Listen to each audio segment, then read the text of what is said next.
비트입니다. 몇몇 분들이 댓글로 아주 가끔씩 제 진행을 칭찬해주곤 하시는데 사실 그 비결은 따로 있습니다. 저희가 모든 영상을 촬영할 때 프롬프터라는 걸 활용해요. 대본을 띄워두는 방송 장비인데요. 드라마에 나오는 그런 삐까번쩍한 프롬프터가 아니라서 보여드리기엔 살짝 민망하긴 하지만 그래도 보여드리자면 이렇게 펴서 세팅을 하고 프롬프터에 비치게 할 내용을 태블릿에 작성해서 띄우면 앉아있는 제 시선에서 이렇게 보입니다. 여기에 이제 저의 언변이 한 스푼 더해지면 아주 자연스럽게 외운 것 같은 연출을 할 수 있는 거죠. 자, 근데 오늘의 주인공은 이 프롬프터가 아니고요. 요 밑에 있는 태블릿이 오늘의 주인공입니다. 사실 저희가 굉장히 최근에 프롬프터를 마련해서 프롬프터용으로 사용할 태블릿이 따로 없었어요.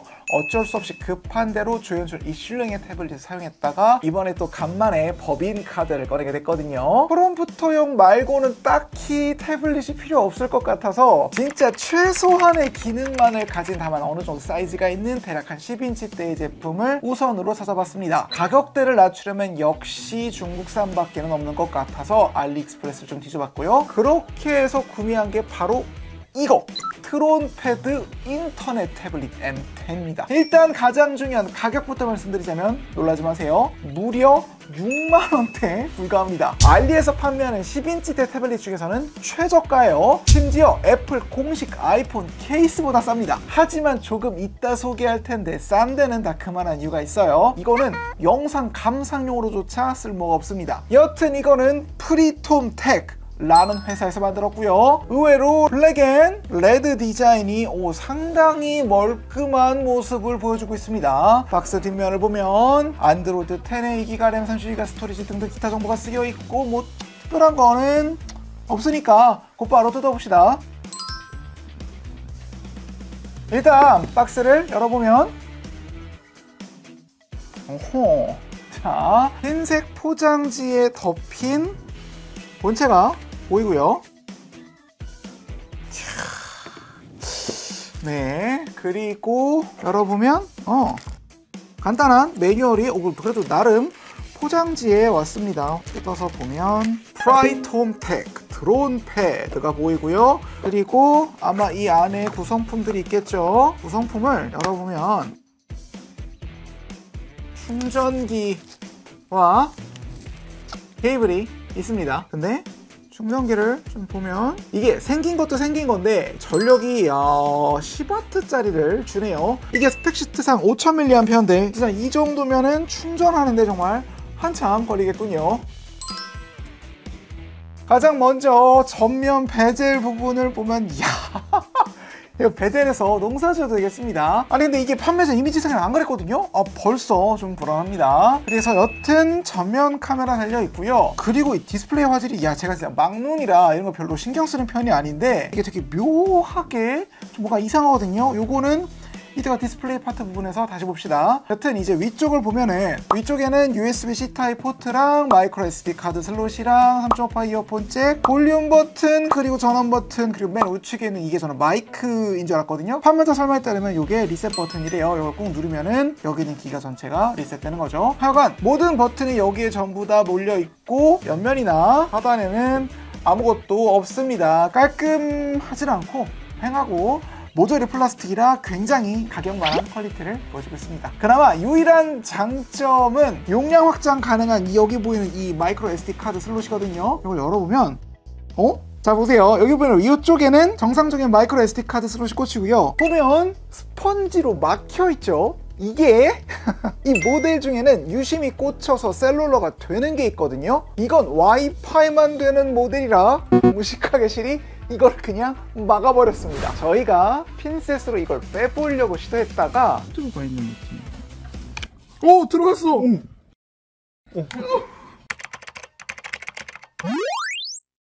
일단 후면도 함께 보도록 할까요? 후면을 보면은 후면은 100% 플라스틱이긴 하지만 나름 무광 처리가 돼 있어서 깔끔한 디자인에 후면에는 프리톰 로고가 박혀 있고요. 상단에는 카메라랑 하단에는 스피커가 보이는데 양쪽에 듀얼로 달려 있습니다. 그리고 이게 너무 웃긴 게 저희가 이 제품을 정말 조심스럽게 장갑까지 끼고 다루고 있는데도 5만 군데의 기스가 다 나 있습니다. 전면 유리에 흠집이 난 게 처음 올 때부터 있던 상처예요. 보이시나요?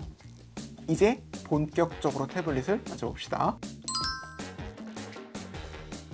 일단 디스플레이 경우 FHD가 아닌 1280에 800의 HD IPS 디스플레이가 들어있다고는 합니다. 근데 제가 이게 너무 이상해갖고 만져보니까 화면 주사율이 보이세요? 55Hz예요. 120Hz 같은 건 바라지도 않아. 근데 60Hz가 아닌 건 좀 너무 심하잖아. 이게 묘하게 후둑뚝뚝뚝뚝 끊깁니다. 그리고 해상도로만 따지면 1200에 800이니까 720p 정도까지는 화질이 지원된다는 건데 실제로 유튜브를 작동시켜보면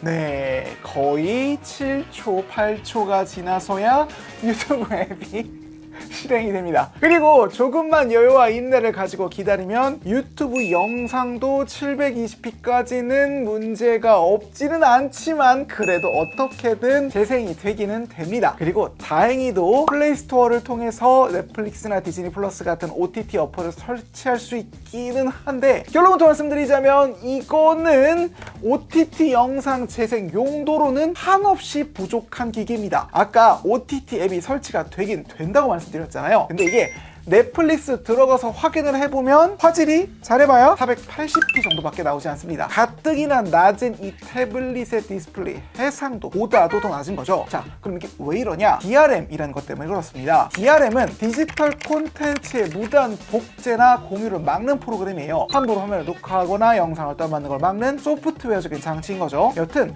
우리가 쓰는 대부분의 OTT 서비스는 와이드 바인이라는 DRM을 이용해서 동영상의 저작권을 보호합니다. 특히 이 와이드바인 DRM은 L1부터 L3까지 등급을 나눠 기기별로 혹은 칩셋별로 인증 레벨을 정해놓는데요. 보시면 흔히 쓰는 그리고 꽤 값이 나가는 아이패드나 갤럭시 태블릿은 L1 등급을 받았지만 이 친구는 L3 등급을 받았죠. 이렇게 되면 넷플릭스는 야 너는 보안 인증을 받지 않았으니 고화질 영상 못 보여주겠다. 너는 저화질로만 봐 라면서 480p까지 화질을 낮춘 콘텐츠를 제공합니다. 제가 아무리 비싼 요금제를 쓰고 있다고 해도 이 기기는 인증이 되어 있지 않으니 무조건 이 모양의 화질로 영상을 감상해야만 해요. 같은 와이드바인 DRM을 쓰는 디즈니 플러스도 티빙도 쿠팡 플레이도 모두 비슷한 방식으로 영상 재생에 제한을 받기 때문에 이 기기로 OTT 영상 감상은 거의 불가능하다고 보시면 되겠습니다. 따라서 저는 개인적으로 영상 감상을 위해서 아마존의 파이어 HD 이하의 저가형 태블릿을 구매하는 것은 거의 무조건 말리는 편입니다. 이 제품 역시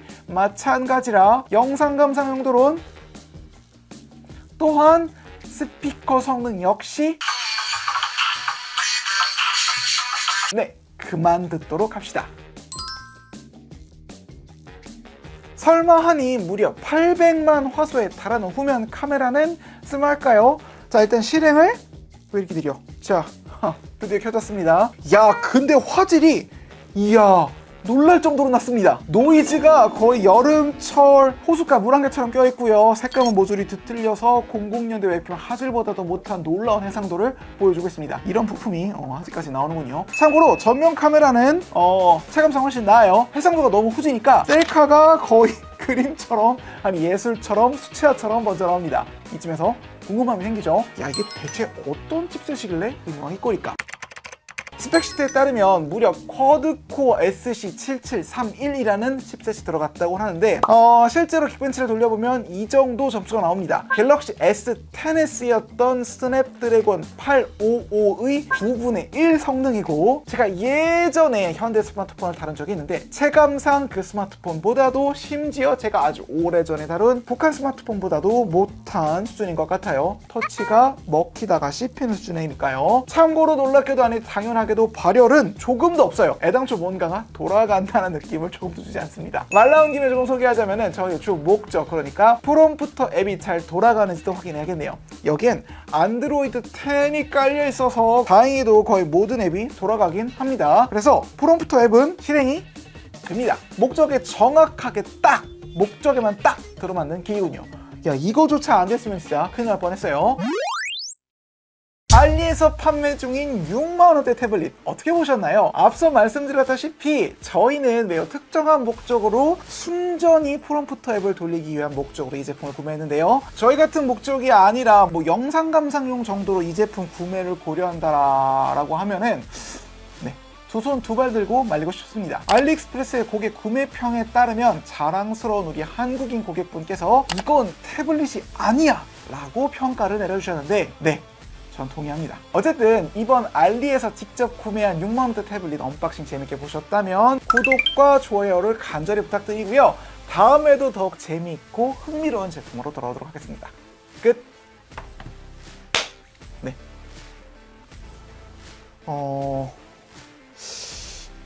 6만원도 아까워.